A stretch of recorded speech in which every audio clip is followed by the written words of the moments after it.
Hello student, मैं कुंदन गौतम स्वागत करता हूँ फिर से एक नए वीडियो में। आज पढ़ने वाले हैं प्रश्नावली 10.2 और क्वेश्चन अपना है 4 नंबर क्वेश्चन है। बोला है सिद्ध कीजिए कि किसी वृत्त के किसी व्यास के सिरों पर खींची गई स्पर्श रेखाएं समांतर होती। तो उसमें हमें सिद्ध करना है। तो चलिए आकृति को छापते हैं, इसके बाद हम शुरू करते हैं। तो हमने ये वृत्त बनाया है। बोल रहा है कि वृत्त के व्यास मतलब क्या होती है? यही होते व्यास, है ना। जो परिधि से परिधि तक मिलती है क्या होती है? व्यास होती है। और जो केंद्र से होकर जाती है वो सबसे बड़ी व्यास होती है। अब कह रहा है इसके सिरे मतलब इस साइड से खींची गई रेखा ये आपस में क्या होती है? समांतर होती है। ये हमें सिद्ध करना है, ठीक है। तो मैं मान लेता हूँ ये ए बी रेखा है ना, और ये अपना क्या है? सी डी रेखा है। इसमें सिद्ध करना है क्या ए बी जो बना है वो सी डी के समांतर है। ये हमें सिद्ध करना है। तो हम जानते हैं सिद्ध करने का 2-3 तरीके हैं।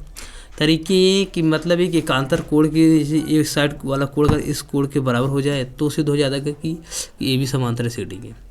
या ये कोण और ये कोण दोनों जोड़ने पर 180 अंश के बराबर आ जाए तो भी सिद्ध कर सकते हैं, है ना।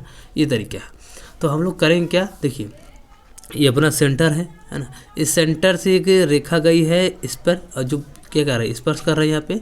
तो और ये रेखा स्पर्श बिंदु हो गई। तो मैं मान लेता हूँ ये है पी बिंदु, और इस यहाँ पे जो स्पर्श कर रहा है इसको मान लेता हूँ क्यू बिंदु, है ना। तो हम प्रमेय 10.1 से क्या कर सकते हैं? प्रमेय 10.1 से कह सकते हैं कि कोई स्पर्श रेखा जब वृत्त के किसी बिंदु को टच करती है और वहाँ पर जो खींची जो ये व्यास है जो अपना खींचा गया है ये क्या हो जाता है? जो त्रिज्या होती है जो कैसे होकर जाती है वो लंब होता है। और जब ये लंब हो जाता है तो क्या होता है? 90 डिग्री का कोण बनाता है। दोनों साइड क्या होता है? 90 डिग्री का कोण बनाता है, ऐसा नो। तो हम कह सकते हैं कोण सी और इसे ओ केंद्र है अपना, तो सी क्यू ओ में। तो हम कह सकते हैं कोण सी क्यू ओ बराबर 90 डिग्री कह सकते हैं प्रमेय 10.1 से। और इसी तरीके से कोण बी पी ओ, तो कोण बी पी ओ मतलब बी ये है, पी ये है, ओ है। तो यहाँ पे जो कोण बन रहा है ये भी क्या होगा? 90 डिग्री। कहाँ से? प्रमेय 10.1 से। क्यों ऐसा हो रहा है? क्योंकि जो रेखा है वो स्पर्श बिंदु मतलब स्पर्श रेखा पर यहाँ पे टच कर रहा है, और जब यहाँ पे टच करता है और त्रिज्या जो केंद्र से यहाँ पे आती है वो लंब होती है सी डी पर, ठीक है। और जब लंब होगी तो क्या होगा? 90 डिग्री कोण बनाएगा। अब हम देख रहे हैं जो सी क्यू ओ है, सी क्यू ओ मतलब सी क्यू ओ ये वाला कोण और क्या है?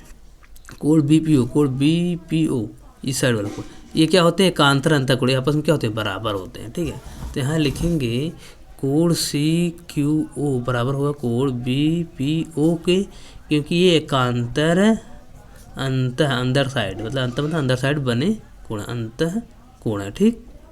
इससे सिद्ध हो जाता है कि जो ए बी और सी डी रेखा है परस्पर क्या आपस में समांतर है। तो अतः हम कह सकते हैं कि ए बी समांतर है सी डी की। ये सिद्ध करना था, ठीक है। अगर आप चाहो तो इन दोनों कोणों को जोड़ को भी सिद्ध कर सकते हो। और नाम क्या दोगे? जैसे मैंने दिया है यहाँ पे एकांतर कोण, आप लिख सकते हो संगत कोण, ठीक है। ये आप लिख सकते हो जब 180 के बराबर आ जाएगा। क्यों? क्योंकि 180 के बराबर आ जाएगा क्योंकि बना रहा है स्पर्श रेखा है और स्पर्श बिंदु है, तो इस तरीके से 90 डिग्री बनेगा, ये भी 90 डिग्री बनेगा, ठीक। चलिए अगले क्वेश्चन देखते हैं। अब क्वेश्चन नंबर 5 है। बोला है सिद्ध कीजिए कि स्पर्श बिंदु से स्पर्श रेखा पर खींचा गया लंब वृत्त के केंद्र से होकर जाता है। ये हमें सिद्ध करना है। तो चलिए आकृति छापते हैं, इसके बाद इसको हल करते हैं। तो 5वां क्वेश्चन है, इसमें वृत्त बना लिए हैं। अब हम बनाएंगे स्पर्श रेखा। ये अपना स्पर्श रेखा है, मान लेते हैं ये एक्स है, ये वाई है, ठीक है। ये जो स्पर्श बिंदु है पी है। अब कह रहा है जो स्पर्श बिंदु से केंद्र पर क्या कहती है कि जो रेखा जाती है वो लंब होती है, सिद्ध करना है।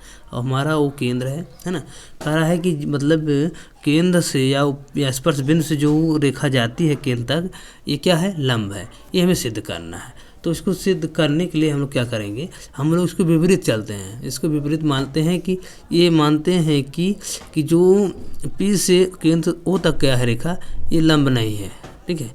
ये नहीं है बल्कि दूसरी एक रेखा है जो क्या कर रही है? पी बिंदु से जा रही है ना।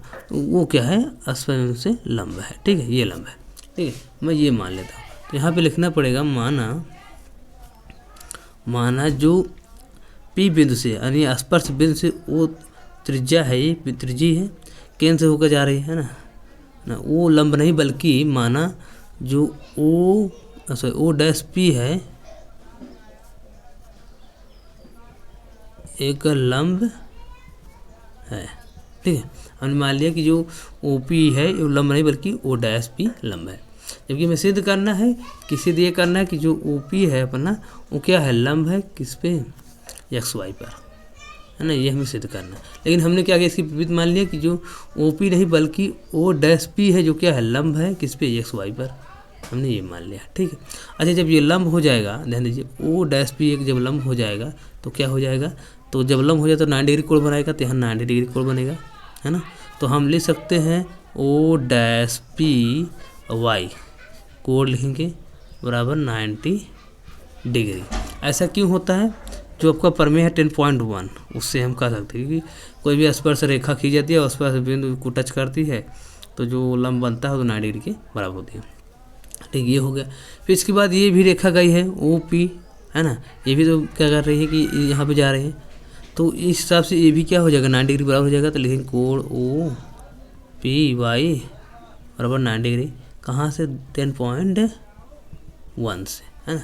हम दोनों को देखने पर हमें क्या मिल रहा है कि दोनों 90 डिग्री बराबर है, इसलिए हम क्या करेंगे, कोण ओ पी वाई बराबर कोण ओ पी वाई, है ना, ये बराबर हो जाएंगे क्योंकि ये सभी क्या है, 90 डिग्री बराबर है ना। यह कब संभव हो सकता है ना। अभी देखो दोनों बराबर हैं, लेकिन इसमें आकृति में देख रहे हैं हम लोग, ये अलग रेखा है, ये अलग रेखा है ना, अलग अलग रेखा है, लेकिन ये क्या है, आपस में बराबर, क्योंकि 90 डिग्री कोण बना रहा है, लेकिन आकृति से नहीं लगा, क्योंकि देखो 90 डिग्री इधर भी है और ये भी बन रहा है, तो ये बराबर नहीं लग रहा है। ठीक है, तो हम कह सकते हैं यह तब संभव हो सकता है जब ये दोनों ओ पी, जो ओ पी तथा ओ डैश पी रेखा है या रेखा खंड है ना, यह तब संभव हो सकता है जब ओ पी तथा ओ डैश पी रेखा खंड संपाती होंगे तब संभव, संपाती होंगे तब यह संभव हो जाएगा कि दोनों 90 डिग्री के बराबर हो जाएगी। संपाती में कहने का मतलब यह है कि जो ओ पी डैश रेखा है वो इस पर होगा, है ना, ये ओ पी डैश रेखा इस पर होगा, मतलब एक ही रेखा पे स्थित होगा, तब ये सिद्ध होगा कि ये 90 डिग्री का कोण बनाएंगे। अतः इसे ये कह सकते हैं ओ पी तथा ओ डैश रेखाखंड संपाती होंगे। ये तभी संभव है जब बराबर, तभी जब ये बराबर तब होंगे जब ये दोनों एक ही रेखा पर होंगे, संपाती होंगे। तो अतः हम कह सकते हैं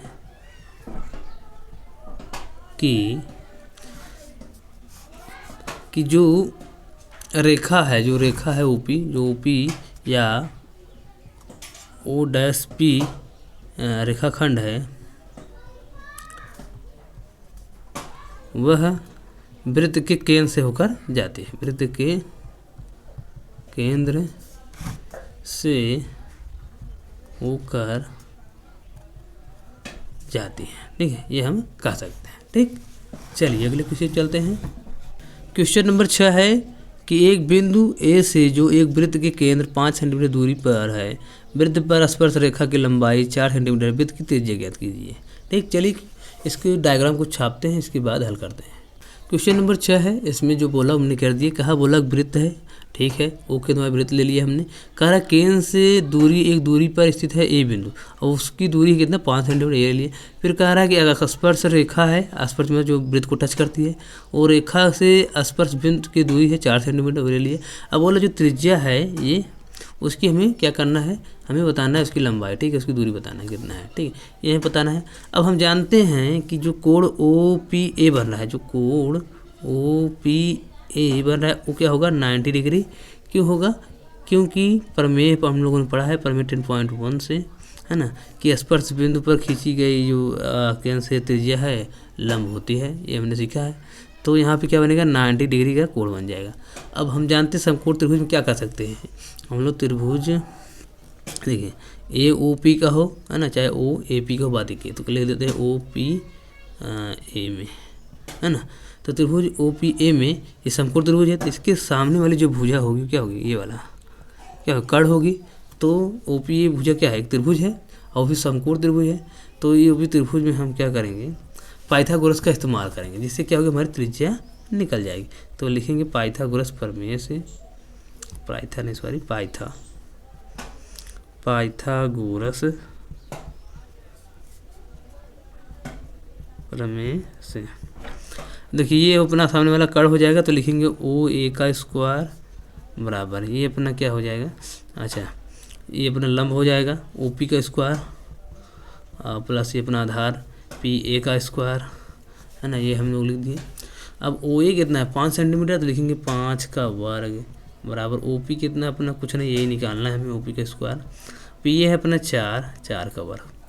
अब यहाँ से देखेंगे 5 का वर्ग कितना होता है 25 होता है, और ये ओ पी स्क्वायर अपना ऐसा ही रहेगा, प्लस 4 × 16, तो इसको इस साइड कर देंगे तो हो जाएगा 25, इधर आएगा तो -16 हो जाएगा बराबर ओ पी का स्क्वायर। अब 16 में से जब हम घटाएंगे तो आएगा 9, और वो हो जाएगा ओ पी का स्क्वायर। अब स्क्वायर जब हटाएंगे तो ये रूट लग जाएगा और बचेगा ओ पी, और रूट जब लगने पे लग जाता है तो ये वर्ग है किसका 3 का, तो ओ पी बराबर आ गया 3 सेंटीमीटर। तो त्रिज्या की लंबाई कितनी आ गई, तो हमारी त्रिज्या की लंबाई आ गई है 3 सेंटीमीटर। ठीक, ये रहा अपना आंसर। ठीक है, चलिए अगले क्वेश्चन चलते हैं। अब क्वेश्चन नंबर 7 है, 2 सकेंद्री वृत्तों की त्रिज्याएं 5 सेंटीमीटर तथा 3 सेंटीमीटर हैं। बड़े वृत्त की उस जीवा की लंबाई ज्ञात कीजिए जो छोटे वृत्त को स्पर्श करती है। ठीक है, एक वृत्त बना है, फिर इसी के नीचे इसी के अंदर एक वृत्त है, उसी को बोलते हैं सकेंद्री वृत्त। चलिए इसकी डायग्राम छापते हैं। क्वेश्चन नंबर 7 है, इसमें बोला सकेंद्री वृत्त, तो हमने क्या किया एक सकेंद्री वृत्त बना दिया। तो एक बड़ा वृत्त है और एक छोटा वृत्त, इसी को बोलते हैं सकेंद्री वृत्त। मतलब एक वृत्त के अंदर एक वृत्त बना हो उसे बोलते हैं सकेंद्री वृत्त। ठीक है, अब इसमें बोला है कि जो वृत्त हैं उनकी त्रिज्याएं हैं क्रमशः 5 सेंटीमीटर 3 सेंटीमीटर। तो ध्यान दीजिए जब सबसे छोटी त्रिज्या होगी यही होगी, है ना, तो इसका होगा 3 सेंटीमीटर, है ना। फिर 5 सेंटीमीटर मतलब यहाँ से ले के इस दोनों के केंद्र एक ही है, तो यहाँ से ले के यहाँ तक की दूरी कितनी है पूरी 5, है ना, तो पूरी कितनी है 5 सेंटीमीटर है पूरी दूरी यहाँ तक, और इसकी कहाँ से यहाँ से यहाँ तक ही है। ठीक है, बाकी ये 2 सेंटीमीटर अलग से, तभी तो जुड़ने के बाद 5 होगा, 3 2 5 है। ठीक, ये दूरी है। अब बोला है कि जो हमारा ये बड़ा वृत्त है, जो हमारा क्या है बड़ा वृत्त है, इस वृत्त की हम बड़ा वृत्त है, इस वृत्त की जीवा की लंबाई बताइए जो कि छोटे वृत्त के स्पर्श करते हुए जाती है। मतलब इस तरीके से स्पर्श करते हुए जा रही है। तो मतलब ये जो है अपना क्या है जीवा है। ठीक है, किसका जो है बड़े वृत्त की जीवा है, और क्या कर रही है छोटे वृत्त को स्पर्श करते हुए जा रही है। तो बोला इसकी हमें लंबाई बताइए, इसकी लंबाई क्या है। ठीक, अब देखिए यहाँ से हम लोग क्या करेंगे, इसको हम मिला देंगे। ये अपना वो केंद्र वाला वृत्त है सकेंद्री वृत्त। यहाँ जब मिलाएंगे, जैसे ही मिलाते हैं इसको यहाँ पे, तो ये क्या हो जाएगा 90 डिग्री का कोण बना लेगा, 90 डिग्री का कोण बन जाएगा यहाँ पे। और इसके बाद इसमें क्या होगा, देखिए ये त्रिज्या कितना है 3 सेंटीमीटर। और हमें चाहिए क्या, हम लोग इसको यहाँ से इसको ऐसे मिला देंगे। क्यों मिलाएंगे, क्योंकि यहाँ से कोई भी चीज़ मतलब कोई भी रेखा खींचोगे त्रिज्या ही रहेगी, क्योंकि इसकी लंबाई सेम रहेगी, वो भी 5 ही सेंटीमीटर होगा, है ना, 5 ही सेंटीमीटर होगा, उससे ज़्यादा होगा नहीं। और जो यहाँ पे छोटा वाला वृत्त की त्रिज्या है जो वो 3 सेंटीमीटर होगा, मतलब ये 3 होगा। तो मतलब ये केंद्र से छोटे वृत्त के परिधि तक मिलाओगे तो 3 सेंटीमीटर होगा, और जब केंद्र से बड़े वृत्त के परिधि तक मिलाओगे तो 5 सेंटीमीटर होगा, क्योंकि बड़ा वृत्त 5 सेंटीमीटर त्रिज्या है और छोटी की 3 सेंटीमीटर है। और हमें चाहिए क्या, इसकी पूरी लंबाई। मान लेते हैं अपना ए है ये बी पूरी लंबाई, और यहाँ मान लेते हैं ये सी है। ठीक है, इस तरीके से मान लेते हैं। तो 5 सेंटीमीटर 3 सेंटीमीटर। अब क्या करेंगे, हम इसको लंबाई हम पता करेंगे, और हम जानते हैं केंद्र से स्पर्श बिंदु की जो मतलब जो दूरी होती है या जो इसको टच करता है, इन दोनों को बराबर भागों में बांटता है। यानी केंद्र से वृत्त की परिधि पर खींची गई रेखा उस जीवा को बराबर भागों में बांटती है ना। अगर इसका निकल जाएगा तो इसका भी निकल जाएगा। तो ये निकालते 5 इसका है, ये अपना क्या है 90 डिग्री कोण, इसके सामने वाला भुजा होगा कर्ण, और ये अपना लंब ये आधार। ठीक है, तो BC हो जाएगा। तो हम लोग यहाँ से निकालेंगे तो लिखेंगे इसको, देखो OB का स्क्वायर, तो लिखेंगे OB, लिखेंगे पहले लिखेंगे त्रिभुज OBC में, है ना, और लिखेंगे पाइथागोरस प्रमेय से। पाइथागोरस प्रमेय से क्या कर सकते हैं, बार बार लिखा जा रहा है जी, पाइथागोरस प्रमेय से, पाइथागोरस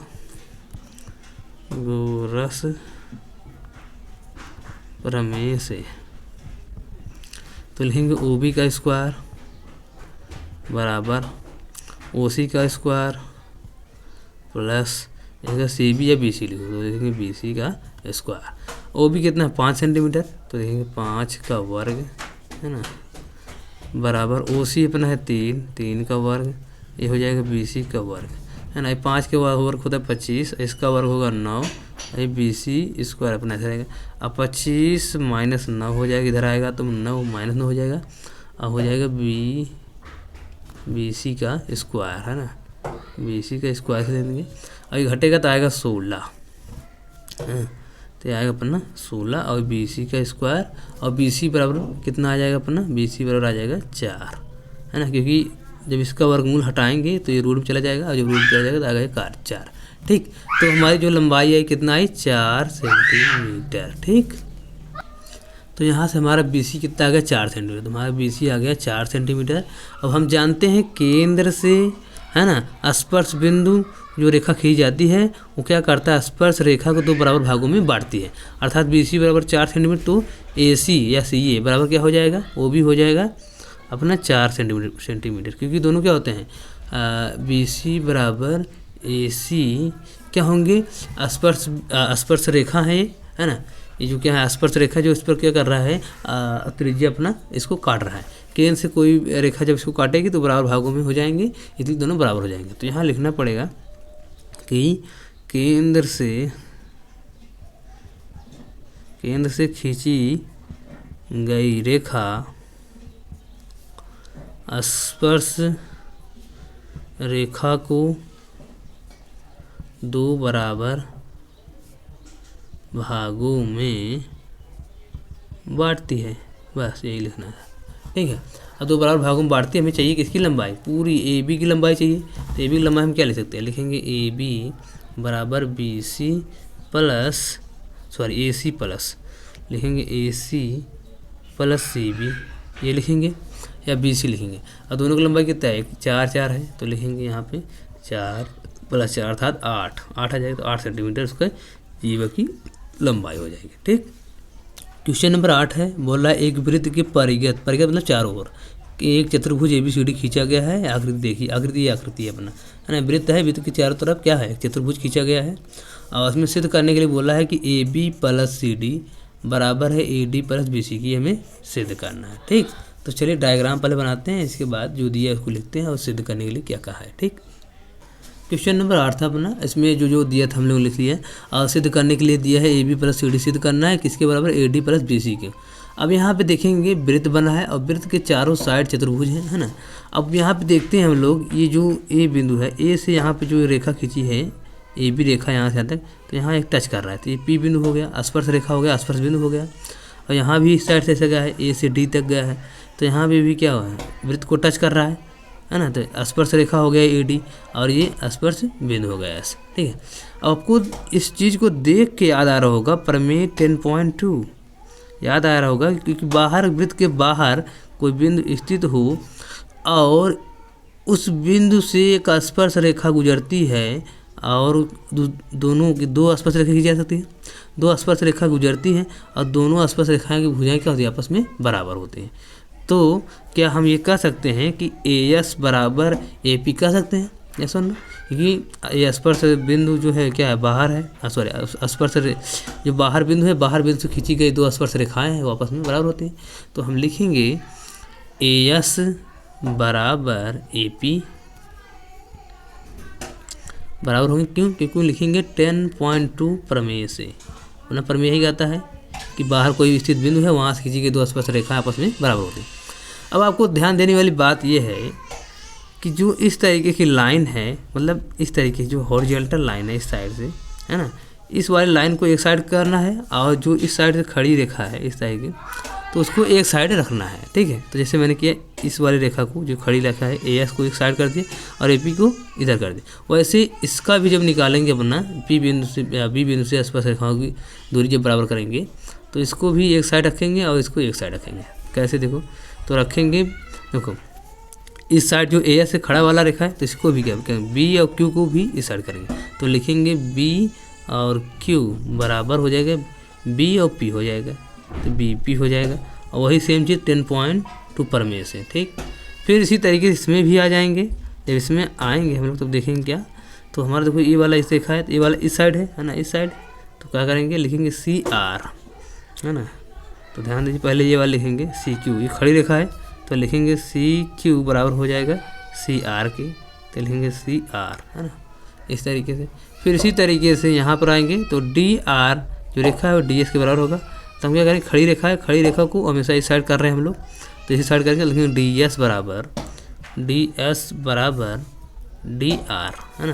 तो ये लिखेंगे डी आर और हम लोग इसको नाम देंगे समीकरण 1 और समीकरण 2, समीकरण 3 और समीकरण 4। और सभी क्या है, आसपास रेखाएं के बिंदु है, इसे लिखना पड़ेगा, ठीक है। अब चारों समीकरणों को हम क्या करेंगे, जोड़ेंगे। तो लिखेंगे समीकरण 1, 2 और 3, 4 को जोड़ने पर समीकरण 1 व 2 इस तरीके से लिख दे रहे हैं, 1 + 2 + 3 + 4 समीकरण को जोड़ने पर जब हमने जोड़ेंगे तो क्या होगा, देखो। तो इस साइड वाला समीकरण एक साइड जुड़ जाएगा और इस साइड वाला एक साइड जुड़ जाएगा।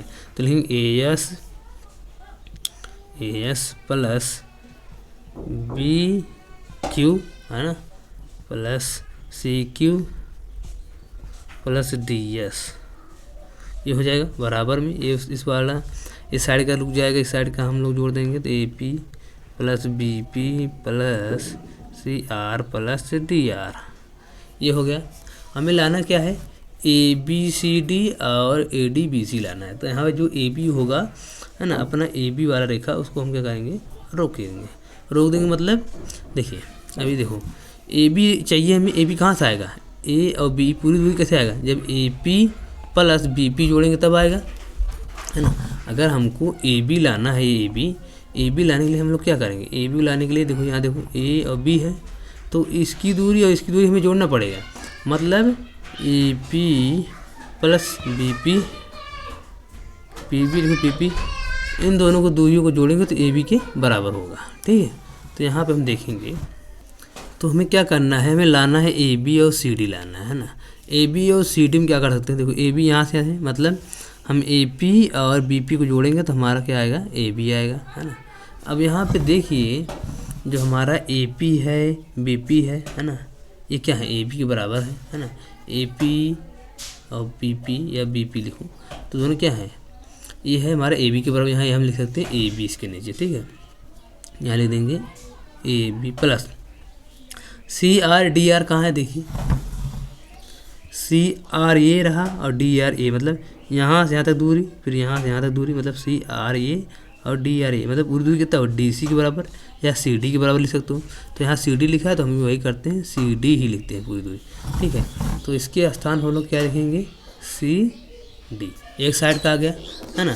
फिर अभी लाना क्या है, अभी AD लाना है। AD कहाँ है, देखो A और DA है, मतलब किसकी दूरी चाहिए हमें, SA की दूरी चाहिए और DS की दूरी चाहिए, या SD की दूरी या SA की दूरी चाहिए हमें, ठीक है। तो देखिए AS ये है और DS ये है, मतलब ध्यान देखो AS ये दूरी और DS ये दूरी और दूरी मिला क्या बनेगा, AD बन जाएगा अपना। तो वो AS दूरी और DS दूरी को हम लिख सकते हैं AD। तो यहाँ लिखेंगे AD प्लस, अब देखो BQ + CQ कहाँ है अपना, तो देखो BQ + CQ, देखो BQ ये है और CQ ये है, मतलब पूरी दूरी। तो पूरी दूरी को लिखेंगे B और C, यानी BC लिखेंगे। तो लिखेंगे BC, ठीक है। तो हम लिखेंगे BC। अब देखिए यही हमें सिद्ध करना था यहाँ पे, है ना। AB + CD है, तो ये भी देखो यहाँ पे AB + CD है और यहाँ पे है AD + BC, यहाँ पर भी AD + BC। हालांकि इसको ये इस साइड दिया है तो हम भी इसको इस साइड कर देते हैं। तो यहाँ पे लिख देंगे AB + CD = AD + BC। ये हमें सिद्ध करना था, ठीक है। ये तो सिद्ध हो गई। अगर ये वीडियो आपको अच्छा लगता है, इस वीडियो को लाइक करिए, शेयर करिए और नए हो तो सब्सक्राइब करिए। Thank you.